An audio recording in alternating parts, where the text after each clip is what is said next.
Se eu te falar agora quem é o Homem-Aranha, você possivelmente vai falar quem é o Homem-Aranha e você vai falar, pô, é o Peter Parker. É bem difícil que você fale que o Homem-Aranha é o Tio Ben, ou é o Miguel O'Hara, ou é o Miles Morales, sei lá, a Cindy Moon ou a Gwen Stacy. Não tem como. Automaticamente, quando nós associamos quem é o Homem-Aranha, está ligado automaticamente ao Peter Parker. E basicamente, não existe Homem-Aranha sem Peter Parker. Não existe Peter Parker sem Homem-Aranha. Mas aí entra a grande dúvida. O que aconteceria se o Peter Parker nunca tivesse se tornado o Homem-Aranha? Bom, é isso que você vai descobrir no vídeo de hoje. Para Cris Blanco falando aqui, é o Spider, e vamos agora ver essas histórias, muitas histórias retratando como é que seria se o Peter Parker nunca fosse o Homem-Aranha. Eu só posso dizer uma coisa, não existe Homem-Aranha sem Peter Parker. Bom, você vai entender isso nesse vídeo. Então, cheio de enrolação? Vai, vem!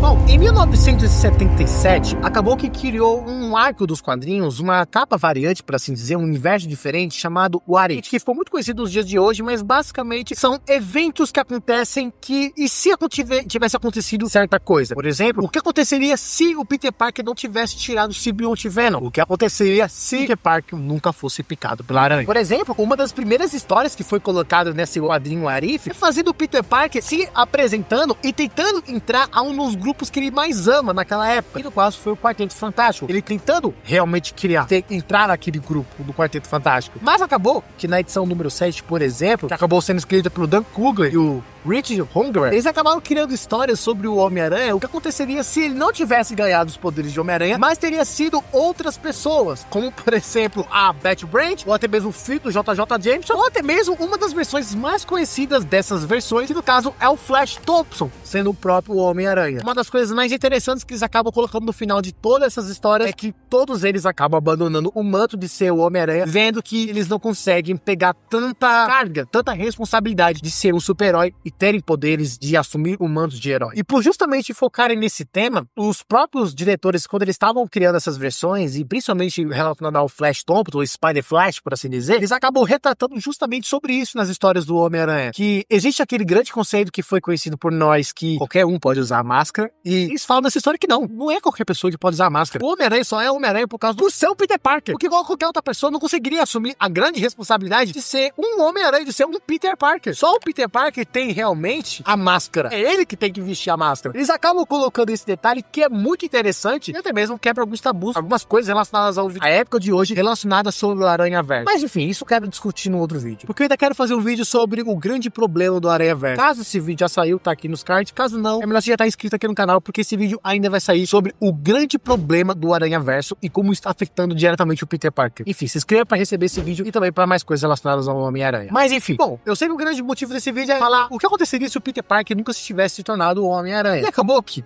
em 1979, na edição 19 da série intitulada O Homem-Aranha Não Tivesse Se Tornado um Herói, o roteirista, ele fala justamente sobre isso, só que a grande diferença é o herói Homem-Aranha, porque ele realmente coloca nessa história o Peter Parker sendo picado pela aranha, só que aí tem uma grande diferença. Nessa história, ele impede realmente o bandido de acontecer lá, de fugir, matar seu tio Ben, sua tia May. Só que por conta dele ter impedido, como nós bem sabemos, e acabou que o Peter Parker não aprendeu sobre que grandes poderes vêm grandes responsabilidades, não teve a perca do seu tio Ben e nem da sua tia May, enfim, não teve nenhuma consequência. Acabou que por conta disso, por esse início de história do Homem-Aranha, dele ser um homem egoísta, acabou que ele ficou mais egoísta ainda. Ele acabou se tornando um artista de televisão, um artista de TV, de cinema, acabou ficando muito famoso e acabou se tornando uma pessoa bem egoísta nesse momento, porque não se tornou o Homem-Aranha, o herói. Ou seja, realmente retratando de uma forma de um humano egoísta sendo tratado na história, que basicamente esse sempre foi o Homem-Aranha. Tanto que até mesmo nessa história eles aprofundam muitas coisas, como por exemplo o próprio JJ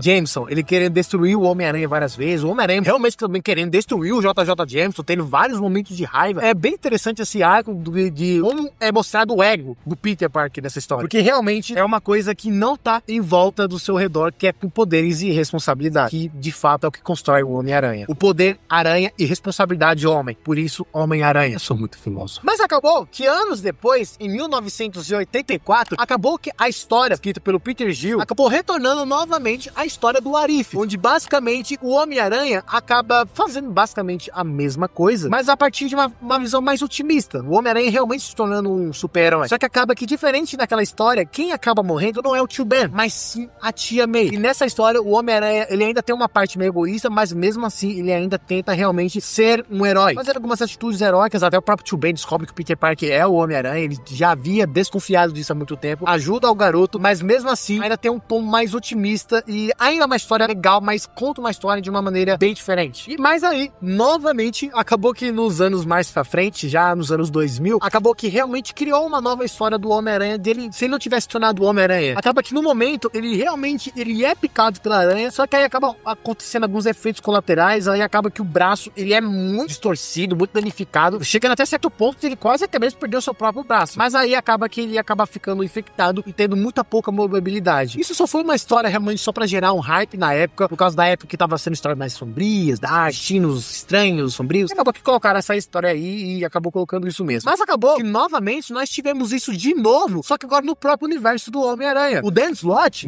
um artista muito controverso do Homem-Aranha, ele acabou colocando isso novamente, só que agora com o Homem-Aranha superior, que é basicamente isso. O que aconteceria se o Peter Parker nunca se tivesse tornado o Homem-Aranha. E acabou que quem tornou o Homem-Aranha foi o Dr. Octavius. E acaba que nesse universo, no caso no universo original, ele realmente mostra, e principalmente nas HQs finais, o quão importante é o Peter Parker, retornando de novo aquela ideia de quem pode vestir a máscara. Porque basicamente essa história do Homem-Aranha superior é o Dr. Octavius realmente tentando assumir o manto dele. Só que ele percebe o quão difícil é ser o Homem-Aranha. Não tem como ele ser o Homem-Aranha superior. Ele até mesmo admite que o Homem-Aranha, o Peter Parker, não é o Homem-Aranha. É ele que é o Homem-Aranha superior. Porque só ele podia realmente ser o Homem-Aranha por causa das responsabilidades, os poderes, enfim, a piedade, tudo que envolve esse personagem, a humanidade, só poderia ser realmente o Peter Parker, ser o verdadeiro Homem-Aranha. Eles acabam traduzindo essa história aqui, que é muito interessante, e é um arco que infelizmente é muito controverso, mas acho muito interessante, não nego. Mas eu sei que muita gente tá vendo esse vídeo, eu sei que eu tô retratando muitas histórias aqui, contam histórias diferentes e várias visões, mas eu sei que muita gente quer saber, tá, o Homem-Aranha só é o Homem-Aranha porque ele não foi picado pela aranha. E aí, o que aconteceria se realmente Peter Parker nunca tivesse sido picado pela aranha e nunca tivesse se tornado um super-herói? Bom, é isso que agora sim é retratada na história do evento que aconteceu End of the Spider-Verse, onde acabou sendo criada uma história variante, onde o Peter Parker nesse universo não é picado por uma aranha radioativa. Quem é picado nesse universo é a Cindy Moon, que se tornaria a Silk, a teia de seda. Acontecem uns eventos bem parecidos que acontecem nos quadrinhos do Homem-Aranha. O bandido invade a casa dos Parkers, porque realmente tem o sentido do bandido invadir a casa dos Parkers e matar o Tio Ben, coisa que eu retrato mais sobre a história do quem é o verdadeiro matador do Tio Ben, que eu retrato porque ele invade a casa do Tio Ben, porque ele vai pra casa do Tio Ben, tem uma história retratada sobre isso, mas aí acaba que ele invade, só que aí acaba que o Homem-Aranha tá lá, o Peter Parker tá lá porque ele não tava no ringue de luta, não tava nada assim, e acaba que ele tá lá na casa, e por conta disso, é ele que vai realmente proteger os tios, por ser idoso, coisa assim do tipo, ele vai lá e protege eles, mas acaba que ele é baleado, não é morto, ele só fica muito ferido, e acaba que ele tem que utilizar uma bengala pra se locomover e coisa assim do tipo. Isso, por incrível que pareça, já começa a ver o Peter Parker uma pessoa muito mais corajosa, coisa assim do tipo, e eles começam até mesmo a se tornar grandes amigos nessa história. Tempos depois, após ele conhecer a Cindy Moon, que agora realmente se tornou a teia de seda, ele começa a ajudar ela. Começam realmente a ser pessoas muito mais amigáveis, amigos, e aí acaba que nesse momento, ele, Peter Parker, ajuda ela a criar alguns dispositivos, lançadores, tecnologias, enfim, cria coisa pra ajudar ela a continuar sendo uma super heroína. Tempos depois, ele acaba também se tornando um grande cara muito inteligente e trabalhando na Oscorp, realmente se tornando uma pessoa bem sucedida por causa da sua inteligência. Coisa que também é bem parecida também com a história que é contada pela a visão da própria Spider-Gwen, onde ela é picada pela aranha, mas aí acaba que o Peter Parker ele fica revoltado por causa do bullying e se transforma no lagarto, mas também acaba ajudando a Gwen com alguns dispositivos e coisas assim do tipo. Enfim, é maravilhoso a visão que é retratada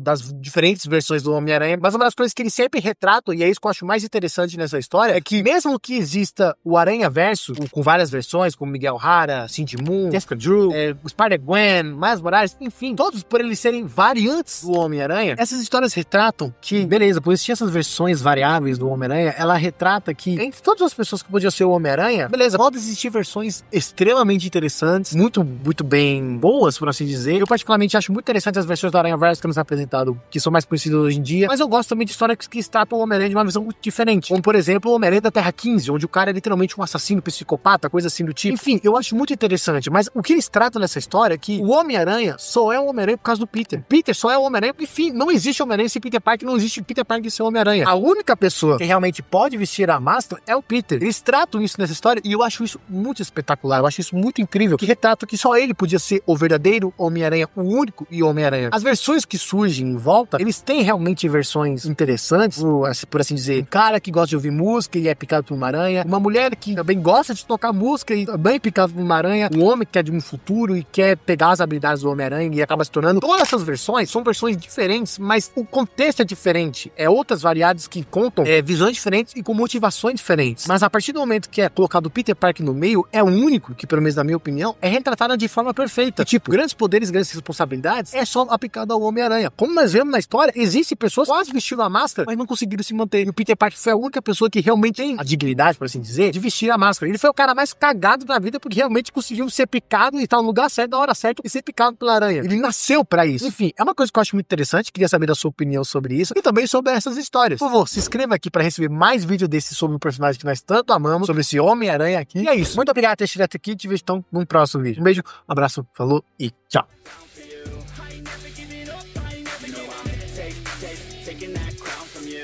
I ain't worried about your pain. So let me break it all